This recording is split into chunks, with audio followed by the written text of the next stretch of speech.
I am Ibrahim Traore. CNN, BBC, France 24 আমি তোমাদের সবাইকে দেখছি। আমি প্রতিটি মিথ্যার হিসাব রাখছি। আমি প্রতিটি বিকৃতি লিখে রাখছি। আমি ইব্রাহিম ট্রাওরে এবং আজ আমি তোমাদের মুখোশ খুলে ফেলছি। হ্যাঁ, তোমরা ঠিকই শুনেছ। আমি, যাকে তোমরা তরুণ সামরিক জান্তা নেতা বলো, যাকে তোমরা বিপজ্জনক উগ্রপন্থী হিসেবে চিহ্নিত করো, যাকে তোমরা পশ্চিমা বিরোধী স্বৈরাচারী হিসেবে তুলে ধরো, আমি এখন তোমাদের সত্য বলছি। আর এবার তোমরা মাইক্রোফোন বন্ধ করতে পারবে না, এবার তোমরা ক্যামেরা সরাতে পারবে না, এইবার তোমাদের সম্পাদকরা এই ভাষণ কাটতে পারবে না। কারণ তোমরা যে বিশ্বে একচেটি আধিপত্য করতে, তার আর অস্তিত্ব নেই। লক্ষ লক্ষ মানুষ এখন এই কথাগুলো শুনবে, তোমাদের ফিল্টার ছাড়াই, তোমাদের বিকৃতির শিকার না হয়ে, তোমাদের মিথ্যার দ্বারা কলুষিত না হয়ে। আমার বয়স 34 বছর। আমার জীবনের প্রতিটি দিন আমি তোমাদের মিথ্যাচারের মধ্যে বড় হয়েছি। ছোটবেলায় টেলিভিশনে আফ্রিকা দেখতাম, সবসময় একই ছবি, শিশুদের মুখে মাছি, শুকনো জমি, অস্ত্র, মৃত্যু। এটাই আফ্রিকা, যা তারা আমাদের বলতো। আফ্রিকাকে এভাবেই দেখানো হতো, আর আমরা তা বিশ্বাস করতাম। আমরা আমাদের নিজেদের জন্য লজ্জিত ছিলাম।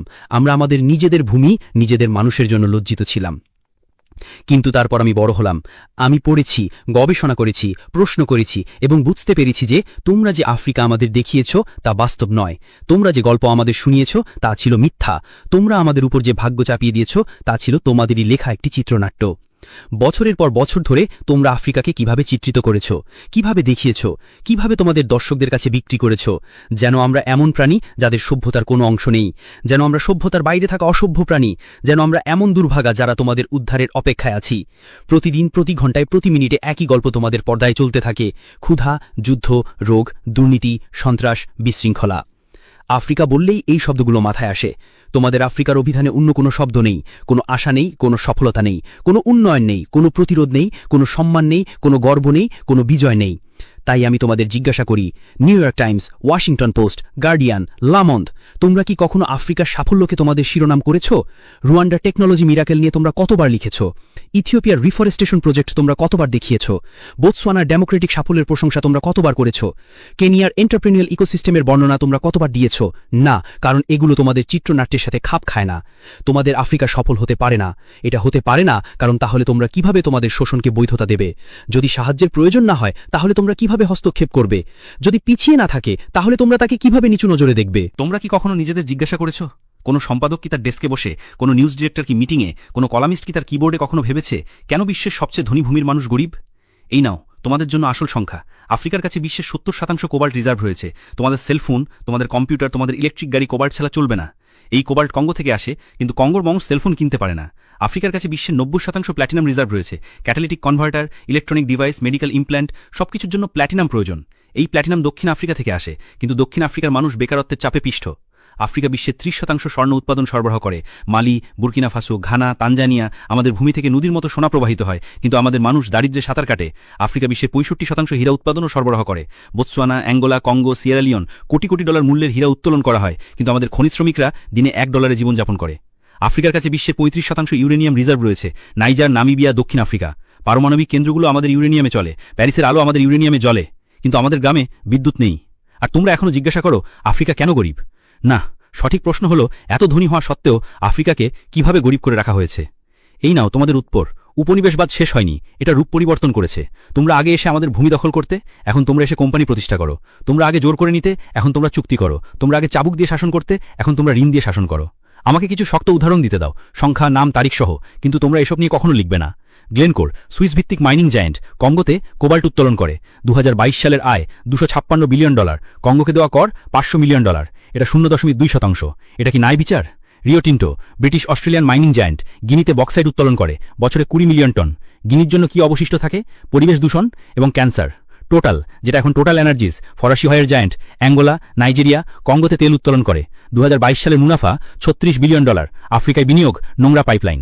অ্যাংলো আমেরিকান, দক্ষিণ আফ্রিকায় প্রতিষ্ঠিত, কিন্তু এখন লন্ডনে। হীরা, প্ল্যাটিনাম, লোহা সবকিছু নিয়ে যাচ্ছে। দক্ষিণ আফ্রিকায় কি রেখে গেছে? 60 লক্ষ বেকার খনিজ শ্রমিক। আর এগুলো তো আইসবার্গের চূড়ামাত্র। আর অদৃশ্য গোপন চুক্তি, অফশোর অ্যাকাউন্ট, ট্রান্সফার প্রাইসিংয়ের কৌশলের কি হবে? প্রতি বছর $88 বিলিয়ন অবৈধ অর্থ আফ্রিকা থেকে বেরিয়ে যায়। কে লেখে এসব নিয়ে? প্রতি বছর $45 বিলিয়ন সাহায্য আফ্রিকায় আসে, সবাই এটা নিয়ে লেখে। কিন্তু কেউ বলে না আফ্রিকা সাহায্য গ্রহণকারী মহাদেশ নয়, এটি সাহায্য প্রদানকারী মহাদেশ। যখন তোমরা ফোলাপেটের উপর তোমাদের ক্যামেরা জুম করো, তখন পটভূমিতে একটি বিশাল ব্যবস্থা নীরবে কাজ করে। প্রতিদিন টন টন সোনা, হীরা, কোবাল্ট, ইউরেনিয়াম, তেল আমাদের ভূমি থেকে বেরিয়ে যায়, কিন্তু কিভাবে? এই হলো সেই ব্যবস্থা ধাপ 1, দুর্নীতি তৈরি করো, আমাদের নেতাদের ঘুষ দাও, অফশোর অ্যাকাউন্ট খোলো, তাদের বিলাসী জীবনের প্রতিশ্রুতি দাও, তাদের ছেলেমেয়েদের তোমাদের স্কুলে পাঠাও।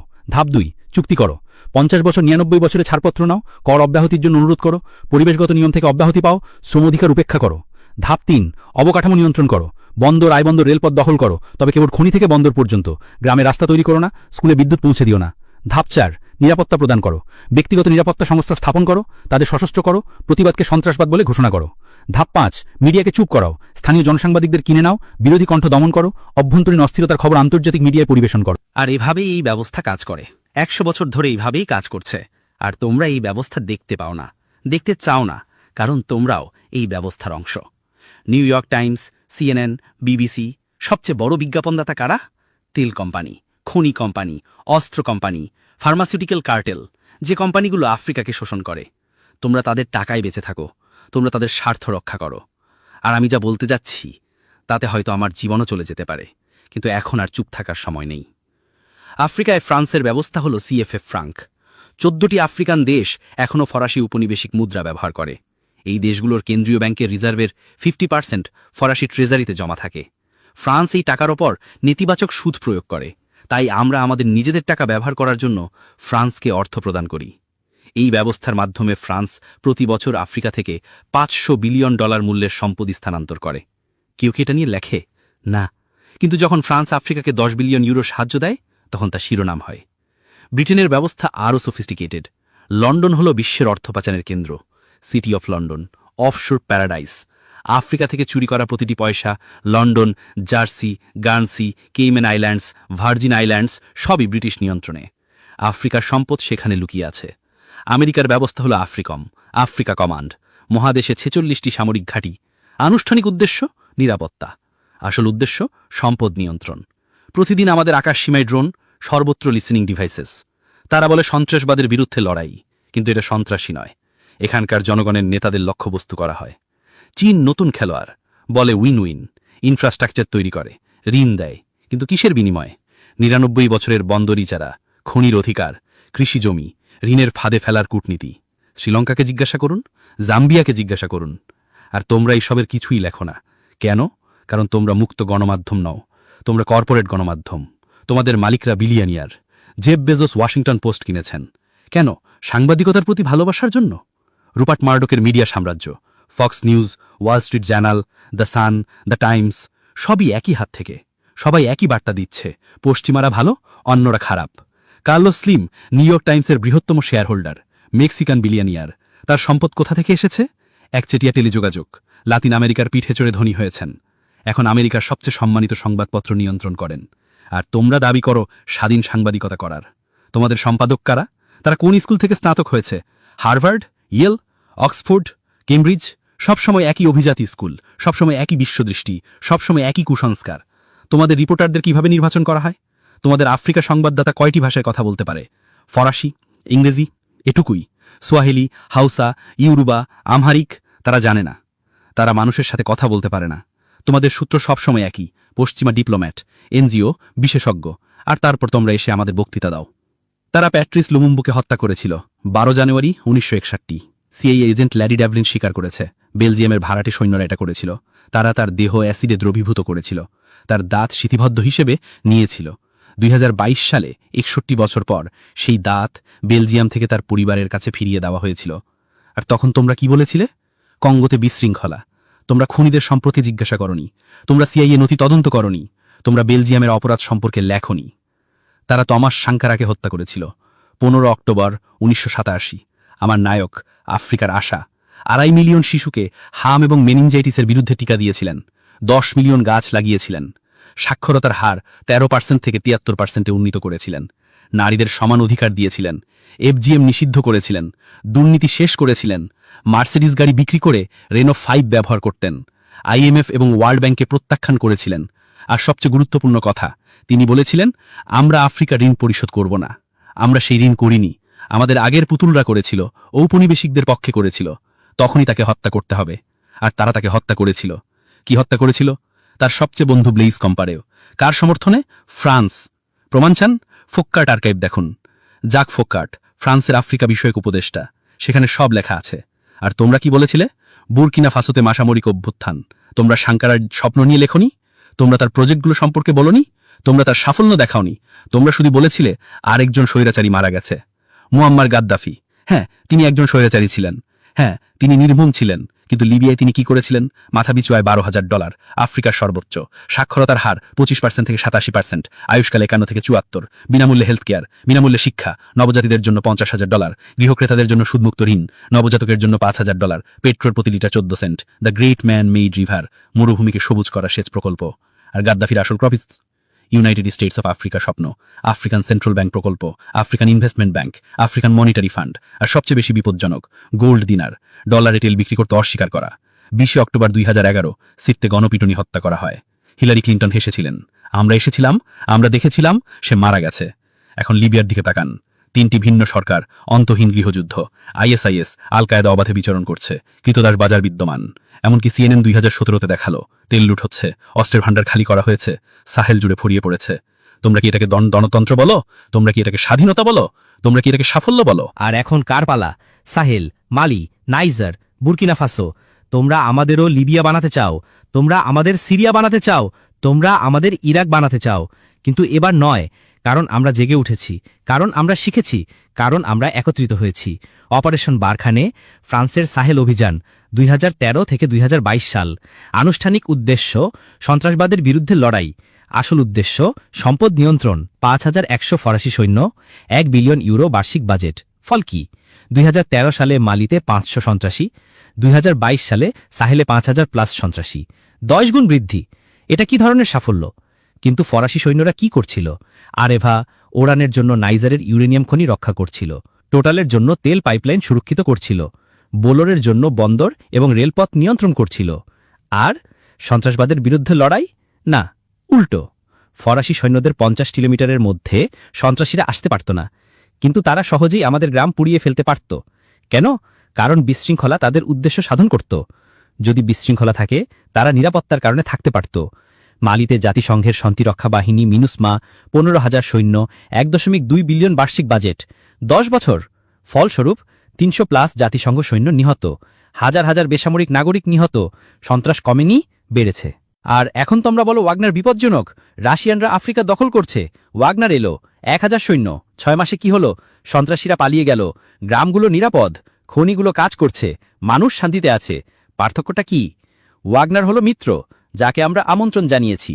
ফ্রান্স হলো দখলদার, যে জোর করে এসেছে। ওয়াগনার চুক্তি অনুসরণ করে, ফ্রান্স ব্ল্যাকমেইল করে। ওয়াগনার ফল দেয়, ফ্রান্স অজুহাত তৈরি করে। কিন্তু তোমরা সত্য লেখো না, তোমরা বলো রাশিয়ান ভাড়াটে সৈন্য। আচ্ছা, ফরাসি লেজিও এত্রঞ্জের কি? তারা কি ভাড়াটে সৈন্য নয়? আমেরিকান ব্ল্যাকওয়াটার একাডেমি কি? ব্রিটিশ G4S কি? ইসরায়েলি ব্ল্যাক কিউব কি? তারা নিরাপত্তা সংস্থা। ওয়াগনার একটি হুমকি। কেন? কারণ ওয়াগনার তোমাদের নয়। আর সন্ত্রাসবাদের বিষয়টা? কে এই সন্ত্রাস তৈরি করেছে? কে আল কায়েদা প্রতিষ্ঠা করেছে? 1980-র দশকে আফগানিস্তানে CIA, পাকিস্তানের ISI, সৌদি অর্থ, সোভিয়েতদের বিরুদ্ধে। বিন লাদেন CIA লোক ছিল, তোমরা তাদের মুক্তিযোদ্ধা বলেছিলে। কারা তালেবানকে সমর্থন করেছিল? আবারও তোমরা। সোভিয়েত দখলের বিরুদ্ধে বীর মুজাহিদিন। তোমরা অস্ত্র দিয়েছ, টাকা দিয়েছ, প্রশিক্ষণ দিয়েছ, তারপর তোমরা নিয়ন্ত্রণ হারিয়েছ। ISIS কিভাবে জন্ম নিল? 2003 ইরাক আক্রমণ। তোমরা সাদ্দামকে ক্ষমতাচ্যুত করেছ, তোমরা সেনাবাহিনী ভেঙে দিয়েছ, তোমরা বাথ পার্টি নিষিদ্ধ করেছ, তোমরা আবু গারিবে নির্যাতন করেছ, আর সেই লোকগুলো ISIS হয়ে গেছে। তারপর সিরিয়া, তোমরা বলেছিলে আসাদকে যেতে হবে, তোমরা বলেছিলে মধ্যপন্থী বিদ্রোহী, তোমরা অস্ত্র দিয়েছ, সেই অস্ত্র ISIS-এর কাছে গেছে, আল নুসরার কাছে গেছে।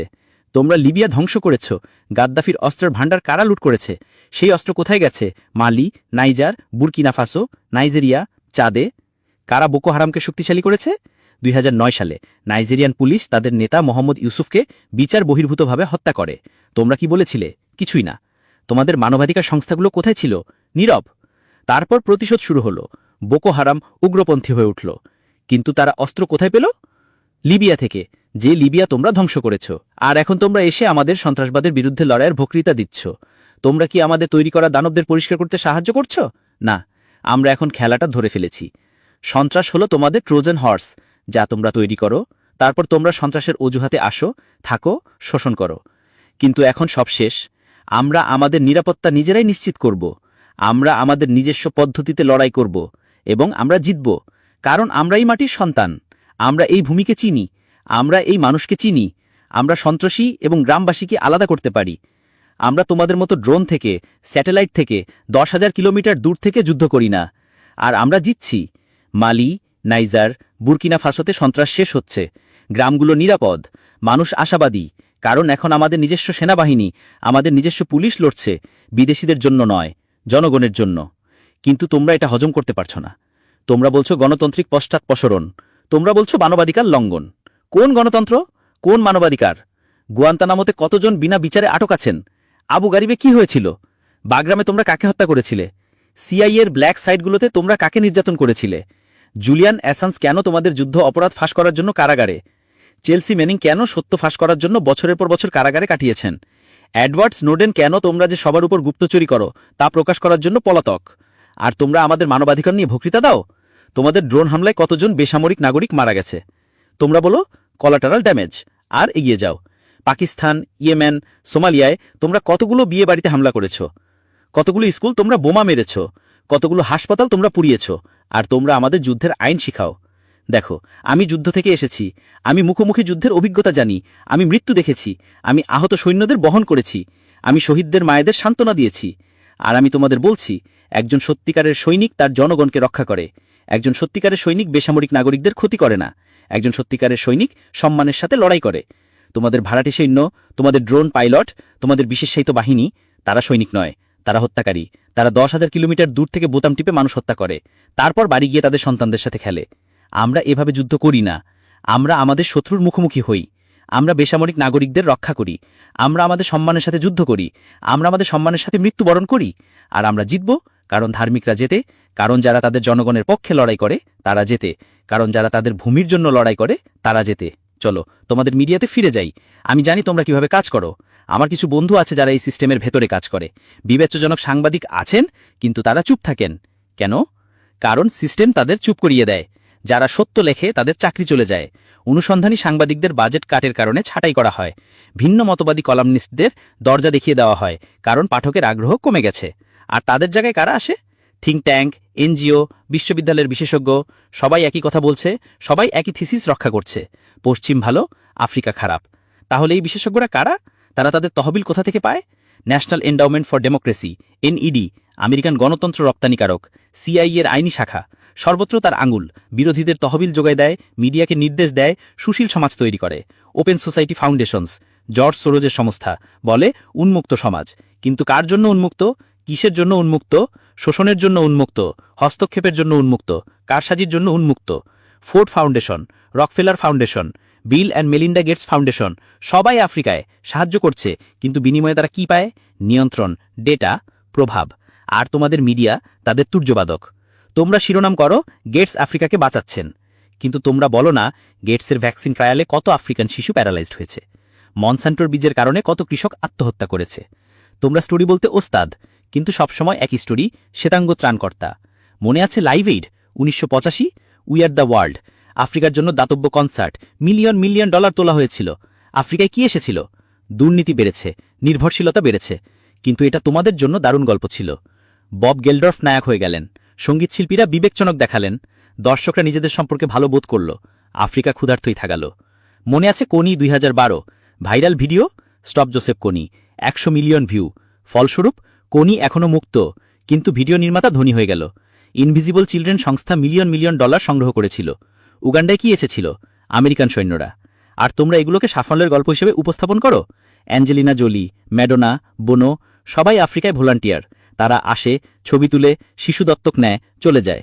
আর তোমরা বলো আফ্রিকায় আগ্রহ বেড়েছে। কি আগ্রহ? কার আগ্রহ? কিসের জন্য আগ্রহ? ম্যাডোনা মালাউই থেকে দত্তক নিয়েছেন, তোমরা শিরোনাম করেছ, কিন্তু মালাউই তো প্রতিদিন 100 শিশু ম্যালেরিয়ায় মারা যায়। তোমরা সেটা লেখনি, কারণ সে খবর বিক্রি হয় না। বোনো আফ্রিকার মুখপাত্র হয়েছেন, ইউটিউব কনসার্টের মাধ্যমে বিলিয়ন বিলিয়ন ডলার তুলেছেন, কিন্তু কর ফাঁকি দেওয়ার জন্য তার কোম্পানি নেদারল্যান্ডসে সরিয়েছেন। আফ্রিকা থেকে চুরি করা টাকাও নেদারল্যান্ডসের মধ্যে দিয়ে যায়। তোমরা কি এটা নিয়ে লিখেছ? জর্জ ক্লুনি দারফুরের জন্য প্রচারণা করেছিল, বলেছিল দারফুরকে বাঁচাও। ফলস্বরূপ সুদান বিভক্ত হয়েছে, তেল দক্ষিণ সুদানে রয়ে গেছে। দক্ষিণ সুদান এখন গৃহযুদ্ধে লিপ্ত। তেল কারা পাচ্ছে? অনুমান করো। আর তোমরা সবসময় এগুলোকে মানবিক সাহায্য হিসেবে উপস্থাপন করো, কিন্তু এগুলো সাম্রাজ্যবাদের সফট ফেস, এগুলো শোষণের জনসংযোগ। আমাকে আসল সংখ্যা দিতে দাও। প্রতি বছর $134 বিলিয়ন সাহায্য ও নিবেশ আফ্রিকায় আসে। প্রতি বছর $192 বিলিয়ন সম্পদ আফ্রিকা থেকে বেরিয়ে যায়। নিট ক্ষতি প্রতি বছর $58 বিলিয়ন। কিন্তু তোমরা কেবল আগত $134 বিলিয়ন নিয়ে লেখো, তোমরা বহির্গত $192 বিলিয়ন নিয়ে লেখো না। কেন? কারণ তাহলে মানুষ জিজ্ঞেস করবে আফ্রিকার সাহায্যের প্রয়োজন কেন? অবৈধ আর্থিক প্রবাহ বছরে $88.6 বিলিয়ন, বহুজাতিক কর্পোরেশনের মুনাফা স্থানান্তর বছরে $48.2 বিলিয়ন, ঋণের সুদ বছরে $17 বিলিয়ন, মেধা পাচারের খরচ বছরে $13.8 বিলিয়ন, জলবায়ু পরিবর্তনের খরচ বছরে $10.6 বিলিয়ন, অবৈধ কাঠকাটা বছরে $17 বিলিয়ন, অবৈধ মাছ ধরা বছরে $1.3 বিলিয়ন, মোট প্রতি বছর $192 বিলিয়ন বেশি। এত সম্পদ প্রতি বছর আফ্রিকা থেকে বেরিয়ে যায়। কিন্তু তোমাদের শিরোনাম কি? ইইউ আফ্রিকার জন্য €20 বিলিয়ন সাহায্য প্যাকেজ ঘোষণা করেছে। চীন আফ্রিকাকে $60 বিলিয়ন ঋণ দিয়েছে। আমেরিকা আফ্রিকাকে $8 বিলিয়ন মঞ্জুর করেছে। মানুষ এগুলো পড়ে ভাবে তারা কত উদার, কত দাতব্য, আফ্রিকা কত অকৃতজ্ঞ। কিন্তু সত্যটা উল্টো। আফ্রিকা তোমাদের জীবনযাত্রার মানকে অর্থায়ন করছে। আফ্রিকা তোমাদের সমৃদ্ধিকে ভর্তুকি দিচ্ছে। আফ্রিকা তোমাদের প্রযুক্তিকে সম্ভব করে তুলছে। তোমাদের আইফোনের কোবাল্ট কঙ্গো থেকে, তোমাদের টেসলার লিথিয়াম জিম্বাবুয়ে থেকে, তোমাদের কম্পিউটারের ট্যান্টালাম রুয়ান্ডা থেকে, তোমাদের গয়না বোতসোয়ানা থেকে, তোমাদের চকলেট আইভরি কোস্ট থেকে, তোমাদের কফি ইথিওপিয়া থেকে, তোমাদের তেল নাইজেরিয়া থেকে, তোমাদের ইউরেনিয়াম নাইজার থেকে। আর বিনিময়ে আমরা কি পাই? ঋণ, দারিদ্র্য, অপমান। কিন্তু যথেষ্ট হয়েছে। এই খেলা এখন শেষ হবে, কারণ আমরা জেগে উঠেছি। আমাদের যুব সমাজ সোশ্যাল মিডিয়ায় সত্য শেয়ার করছে। #ফ্রান্স আউট 100 মিলিয়ন বার ব্যবহৃত হয়েছে। #Africa is bleeding 50 million. #Stop exploiting Africa 75 million. আর তোমরা কি করছো? তোমরা বলছো রাশিয়ান বট, তোমরা বলছো চীনা প্রোপাগান্ডা, তোমরা বলছো ডিসইনফরমেশন। না, এগুলো আসল আফ্রিকানদের আসল কণ্ঠস্বর। এটা আসল ক্ষোভ, এটা আসল জাগরণ। টিকটকে লক্ষ লক্ষ যুবক আছে, ফরাসি সৈন্যদের চলে যাওয়া উদযাপন করা ভিডিও, ওয়াগনারের আগমনকে সাধুবাদ জানানো ছবি। টুইটার, ইনস্টাগ্রাম, ফেসবুকে সত্য ব্যাখ্যা করা কন্টেন্ট, সর্বত্র একই কণ্ঠস্বর। যথেষ্ট। আর তোমরা আতঙ্কিত হচ্ছ, কারণ তোমরা নিয়ন্ত্রণ হারাচ্ছ, তোমরা আখ্যান হারাচ্ছ, তোমরা একাধিপত্য হারাচ্ছ। তোমরা ফ্যাক্ট চেকিং সংস্থা প্রতিষ্ঠা করেছ, Africa check, AFP fact check. কারা এদের আখ্যায়ন করে? Facebook, Google, Bill Gates. সেই একই সিস্টেম আবার। তোমরা কি পরীক্ষা করছো? কার তথ্যের সপক্ষে তোমরা দাঁড়াচ্ছ? আমরা বলি ফ্রান্স বছরে $500 বিলিয়ন শোষণ করে, তোমরা বলো মিথ্যা, মাত্র 440 বিলিয়ন। যেন তাতে পরিস্থিতির কোনো পরিবর্তন হয়, যেন 440 বিলিয়ন কম। আমরা বলি ওয়াগনার সফল হয়েছে, তোমরা বলো ওয়াগনার মানবাধিকার লঙ্ঘন করে। আচ্ছা, ফরাসি সৈন্যরা কি করছিল? ফুলানি গ্রামে বোমা ফেলছিল, ডোগন মিলিশিয়াদের সশস্ত্র করছিল, ভুলবশত বিয়েবাড়িতে হামলা করছিল। তোমাদের ভণ্ডামি এত স্পষ্ট যে কেউ আর তোমাদের বিশ্বাস করে না। মনে আছে সিএনএনে অ্যান্ডারসন কুপার কি বলেছিলেন? আফ্রিকায় দেনতন্ত্র হ্রাস পাচ্ছে। কোন দেনতন্ত্র? অ্যান্ডারসন, তোমাদের দেনতন্ত্র, আমেরিকার দেনতন্ত্র। তোমাদের ক্যাপিটাল দাঙ্গা 6 জানুয়ারি 2021। তোমরা বলেছিলে দেনতন্ত্রের উপর হামলা, 5 জন মারা গিয়েছিল। আমাদের সাঙ্কারার হত্যাকাণ্ড 15 অক্টোবর 1987। তোমরা বলেছিল অভ্যন্তরীণ ব্যাপার, 1 জন মারা গিয়েছিল, কিন্তু সেই ব্যক্তি ছিল 20 মিলিয়ন মানুষের আশা। তোমাদের নির্বাচনে কর্পোরেশনগুলো প্রার্থীদের অর্থায়ন করে, লবিস্টরা আইন লেখে, তোমরা আমাদের নির্বাচনকে কারচুপিপূর্ণ বলো।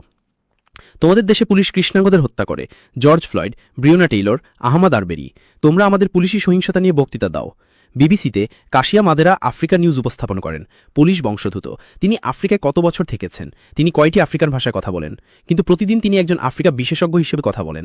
আফ্রিকা এমন, আফ্রিকা তেমন। ফ্রান্স 24-এ ক্যামেরাম্যান, সম্পাদক, প্রডিউসার বেশিরভাগই ফরাসি। এমনকি আফ্রিকান সংবাদদাতারাও বেশিরভাগই ফরাসি। আর তারা বস্তুনিষ্ঠ সাংবাদিকতা করে। এমনকি আল জাজিরা কাতার এটি অর্থায়ন করে। সাহেলে কাতারের কি কাজ? কিন্তু প্রতিদিন তারা সাহেল সংকট নিয়ে রিপোর্ট করে। তারা কার সংকটের কথা বলছে? Deutsche Welle, Voice of America, RFI, সবই রাষ্ট্রীয় মিডিয়া, সবই প্রচারণার হাতিয়ার, কিন্তু তারা স্বাধীন মিডিয়ার ভূমিকা পালন করে। আর আমাদের লোকাল মিডিয়া বেশিরভাগই বিক্রি হয়ে গেছে, বেশিরভাগই কাপুরুষ, বেশিরভাগই নির্ভরশীল। বুর্কিনা ফাসোর লাপেইস পত্রিকা সম্পাদককে, তিনি কোথা থেকে শিক্ষালাভ করেছেন? তিনি তার তহবিল কোথা থেকে পান? তার বিজ্ঞাপনদাতা কারা? আমরা উত্তরগুলি জানি। সবাই একই সিস্টেমের সাথে বাধা, সবাই একই প্রভুর সেবা করছে। কিন্তু একটি নতুন প্রজন্ম আসছে, ব্লগার, ইউটিউবার, পডকাস্টার। তাদের কোনো ভয় নেই, তাদের কোনো প্রভু নেই। জেমস কোট্টো, নাতালি ইয়াংবে, কেমি সেবা। তাদের লক্ষ লক্ষ অনুসারী, তারা সত্য বলে, তারা সিস্টেমকে উন্মোচন করে, আর তোমরা তাদের চরমপন্থী হিসেবে চিহ্নিত করো। তোমরা তাদের টুইটার বন্ধ করার চেষ্টা করো, তোমরা তাদের ইউটিউব সীমাবদ্ধ করো, কিন্তু বৃথা। সত্যকে থামানো যায় না। তোমরা একটা চ্যানেল বন্ধ করো, 10টা খোলে। তোমরা একটা কণ্ঠস্বর চুপ করাও, 1000টা জেগে উঠে।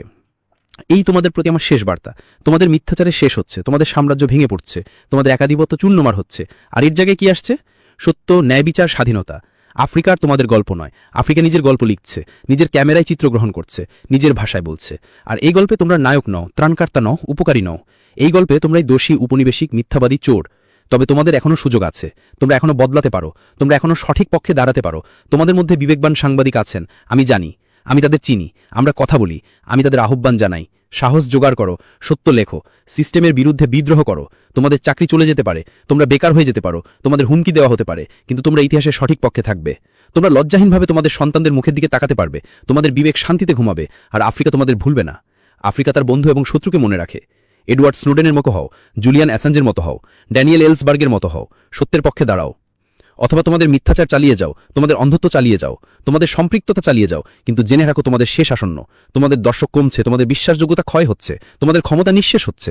নতুন প্রজন্ম তোমাদের বিশ্বাস করে না, নতুন প্রজন্ম তোমাদের কথা শোনে না, নতুন প্রজন্ম তোমাদের প্রত্যাখ্যান করে। আর আফ্রিকার সেই নতুন প্রজন্ম হলো 60 কোটি মানুষ, 60% 25 বছরের কম বয়সী, শিক্ষিত, সংযুক্ত, ক্ষুব্ধ। তারাই আমার সেনাবাহিনী, তারাই আমার অস্ত্র, তারাই আমার বিজয়। এবং তাদের সাথে আমরা একটি নতুন বিশ্ব করছি, মিথ্যাচার ছাড়া, শোষণ ছাড়া, অপমান ছাড়া। এই বিশ্বে আফ্রিকা মুক্ত হবে, আফ্রিকা শক্তিশালী হবে, আফ্রিকা নেতা হবে। আর তোমরা শুধু একটা দুঃস্বপ্ন, একটি লজ্জাজনক পাদুটিকা, একটি সতর্কমূলক উদাহরণ হিসেবে থেকে যাবে। ভবিষ্যৎ প্রজন্ম ইতিহাসের বইতে পড়বে, 21 শতাব্দীর শুরুতে কিছু মিডিয়া সংস্থা ছিল, তারা মিথ্যা বলতো, তারা শোষণের সেবা করত, তারপর আফ্রিকা জেগে উঠল, আর তারা অদৃশ্য হয়ে গেল। এটাই তোমাদের শেষ, অনিবার্য, অপরিবর্তনীয়, নিশ্চিত। আমি ইব্রাহিম ট্রাওরে, বুর্কিনা ফাসোর নেতা নই, বরং তার সেবক। আফ্রিকা স্বৈরতান্ত্রিক নই, বরং তার সন্তান। আর তোমাদের দুঃস্বপ্ন নই, বরং তোমাদের আয়না। এই আয়নার দিকে ভালো করে তাকাও, নিজেদের দেখো, তোমাদের মিথ্যা, তোমাদের ভণ্ডামি, তোমাদের অপরাধ দেখো এবং প্রস্তুত হও, কারণ বিচারের দিন আসছে। আফ্রিকা জেগে উঠছে, বিশ্ব পরিবর্তিত হচ্ছে, ন্যায় বিচার প্রকাশিত হচ্ছে। আর তোমরা শুধু দেখবে, তোমরা আর কিছুই করতে পারবে না, কারণ ইতিহাস জনগণের পক্ষে, সত্য নিপীড়িতদের পক্ষে, সৃষ্টিকর্তা তাদের পক্ষে যারা অধ্যবসায় করে। আর আমরা অধ্যবসায় করেছি, আমরা 500 বছর ধরে অধ্যবসায় করেছি। এখন বিজয়ের সময়। তোমাদের মিথ্যাচার শেষ, তোমাদের মুখোশ খসে পড়েছে। তোমাদের খেলা শেষ। আফ্রিকা মুক্ত, আফ্রিকা শক্তিশালী, আফ্রিকা চিরবিজয়ী।